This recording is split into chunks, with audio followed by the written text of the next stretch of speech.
நிலா இப்படி ஒரு விஷயத்த பண்ணுவாங்க அப்படின்னு சொல்லிட்டு சோழன் எதிர்பார்க்கவே இல்லை. ஆனால் அதே சமயத்தில் இப்படி நிலா பண்ணக்கூடிய வாய்ப்பு இருக்குது, அந்த மாதிரி தான் அந்த கதை போயிட்டு இருக்குங்கிறத ஏற்கனவே சோழனுடைய அண்ணன் தம்பிங்கெல்லாம் வந்து கிட்டத்தட்ட முடிவு பண்ணிட்டாங்க. ஏன்னா வந்து நிலாவுடைய கழுத்தில் நம்ம தாலி கட்டியிருக்கோம், நிலா வந்து எப்படி இருந்தாலும் நம்மளுடைய மனைவி தான், ஏன்னா வந்து ரெஜிஸ்டர் மேரேஜ்லாம் வந்து பண்ணியாச்சு அப்படின்னு சொல்லிட்டு ஒரு திமிர் லைட்டாக எப்பயுமே சோழனுக்கு உண்டு.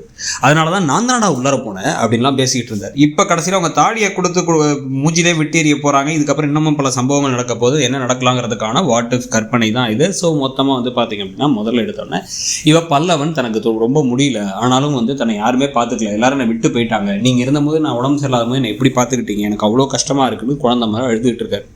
ஸோ அவர் அழுதுட்டு இருக்கோன்னா என்ன முடிவு பண்ணுறாங்க நிலா அப்படின்னா, சரி ஓகே இருக்க பிரச்சனைலாம் வேறு, ஆனால் வந்து அந்த குடும்பம் நமக்கு ரொம்ப நல்லவங்களா இருந்தாங்க, நம்ம போகணும், முதல்ல நமக்கும் சோழனுக்கு தானே பிரச்சனை, சேரன் பாண்டியன் பல்லவன் கூட நமக்கு பிரச்சனை இல்லையே அப்படின்னு முடிவு பண்ணி நேராக கிளம்பி வீட்டுக்கே போகிறாங்க. வீட்டுக்குள்ளார போயிட்டு வந்து எப்படா இருக்குன்னு சொல்லிட்டு பல்லவனை பார்த்துக்கிட்டு, இந்த பார்க்க வந்து உடம்பு சரியில்லாதவங்களை பார்க்க வரதுக்கு ஹார்லிக்ஸு ஃப்ரூட்ஸு எல்லாம் வாங்கிட்டு வருவாங்கள்ல, அதெல்லாம் வாங்கிட்டு வந்து கொடுத்துட்டு ஸோ இப்போ கூட உட்காந்து பேசிக்கிட்டு இருக்கும் பொழுதே வந்து வீட்டுக்கு நிலா வந்திருக்காங்க அப்படிங்கிறது தெரிஞ்சு குடுன்னு சோழன் வெளில இருந்து குடுன்னு ஓடி வந்து அந்த செருப்பெல்லாம் பார்த்து வா நிலா வந்துட்டா வீட்டுக்கு, அவ்வளோதான் இதுக்கப்புறம் சூப்பர் அப்படின்னு உள்ளார போய் உட்காந்துருக்கேன். ஆனால் இப்போ தான் செஞ்ச தப்புக்கு மன்னிப்பு கேட்டோம் திருப்பி வீட்டுக்கு வராங்க. இன்னுமே வந்து நம்ம மனசுலேருந்து மன்னிப்பு கேட்கல. அண்ணன் தம்பிகிட்ட பேசும்போதெல்லாம் என்ன சொன்னோம் அப்படின்னா, நான் தானடா உள்ளார போனேன், நான் என்ன செவரேறி குச்சா போனேன், நான் அவள் புருஷன், அவள் பக்கத்தில் போய் படுக்கூடாதா, இல்லை என்ன எனக்கு என்ன இந்த ஒரு உரிமை கிடையாதா அப்படின்லாம் வந்து கெத்தாக பேசிகிட்டு இருந்தோமே.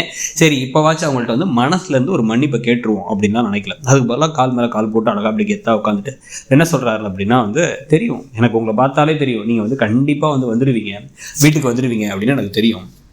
அப்படின்னா எப்படி தெரியும் அப்படின்னா, இல்லை உங்களால் எப்படி வராமல் இருக்க முடியும் அப்படின்னு கேட்க, அவங்க என்னை பார்க்க தான் வந்தாங்க, நான் கால் பண்ணி எனக்கு உடம்பு சரியில்லை, என்னை யாருமே பார்த்துக்கலன்னு ரொம்ப அழுதேன், அதனால தான் அண்ணி வந்தாங்கண்ணா அப்படின்னு வந்து இப்போ பல்லவன் சொல்ல, உன்னை பார்க்க வந்திருக்கலாம்டா, ஆனால் அதை தாண்டியுமே அவங்க வந்துடுவாங்கன்னு எனக்கு தெரியும், அவங்க போனனைக்கே தெரியும் திருப்பி வருவாங்கன்ட்டு. அப்படிங்கும்போது ஏன் என்ன அப்படின்னு கேட்டால், அது எப்படிங்க அந்த வீட்டை விட்டு உங்களுக்கு பந்தம் ஒரே நாளில் போயிடும், எப்படி இருந்தாலும் வந்து உங்களுடைய கழுத்தில் நான் கட்டின தாலி இன்னும் இருக்குது பாருங்கள், அதை கூட நீங்கள் இன்னும் கழட்டாமல் இருக்கீங்க அப்படின்னு வந்து பேசிகிட்டு இருக்காங்க. இதே தாலியோட தான் அவங்க இப்போ நல்லா ஆஃபீஸ்க்கு போனாங்களா, அங்கே வந்து அந்த திவ்யாவிலேருந்து யாருமே அதை பார்க்கலையாங்கிறது ஒரு கேள்வி.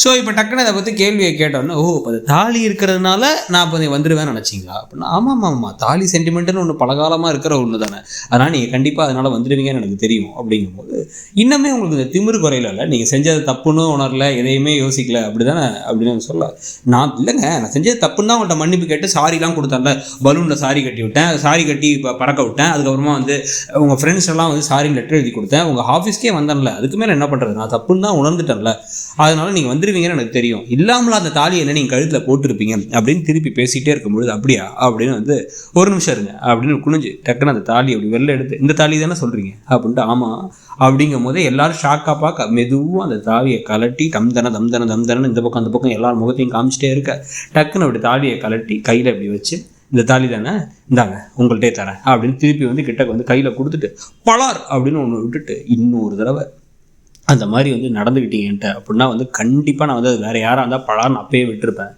ரூமில் வந்து பக்கத்தில் குடிச்சிட்டு வந்து படுத்துட்டு, நான் அவன் புருஷன் தானே அவன் பக்கத்தில் வந்து படுப்பேங்கிறீங்க, நம்மளுக்குள்ள நான் அப்படி உறவாக இருந்துச்சு, ஆரம்பத்துலேருந்து வந்து இது சந்தர்ப்ப சூழ்நிலையாக நடந்துச்சுன்னு உங்களுக்கு தெரியாதா, இங்கே வந்த நாள்லேருந்து நான் சொல்லிக்கிட்டு இருக்கேன், இவங்க எல்லாரும் என் மேலே பாசமாக இருக்காங்க அப்படிங்கிறதுக்காக உங்ககிட்டையும் நான் பொறுமையாக இருந்து பார்த்துட்டேன். ஆனால் எந்த அளவுக்கு உங்களுக்கு வந்து நெஞ்செழுத்து இருந்தால் இப்போவும் கழுத்தில் தாலி இருக்கிறனால திருப்பி இங்கே வருவேங்கிறீங்க, நமக்குள்ளார ஒன்றும் இல்லைங்கிறது உங்களுக்கு புரியுதா புரியலையான்னு எனக்கு தெரியல. நமக்கு நடந்தது சந்தர்ப்ப சூழ்நிலையால் நடந்த கல்யாணம், இந்த வீட்டை நான் இருந்தது காரணம் நீங்கள் இல்லை, மிச்சம் 3 பேர் எனக்கு மேலே காட்டின பாசமும் ஒரு மரியாதையும் தான், போதுமா அப்படிங்கிற மாதிரி கோவப்பட, அப்போ நான் எதுவுமே செய்யலையா அப்படின்னா, செஞ்சதுக்கெல்லாம் இப்போ நீங்கள் வந்து ஹெல்ப் பண்ணீங்க அப்படிங்கிறதுக்காக நான் உங்களுக்கு வந்து தாலி கட்டிட்டு திருப்பி இங்கேயே வந்து உட்காந்துருன்னு நினச்சிட்டு இருக்கீங்களா அப்படின்னு இப்போ கோவப்படுறதோட எல்லாரும் ஷாக் ஆகுறதோட தான் முதல் எபிசோட் முடியும்னு நினைக்கிறேன் திங்கட்கிழமை. அதை பற்றி நீங்கள் என்ன நினைக்கிறீங்கிறத சொல்லுங்கள். தேங்க்யூ.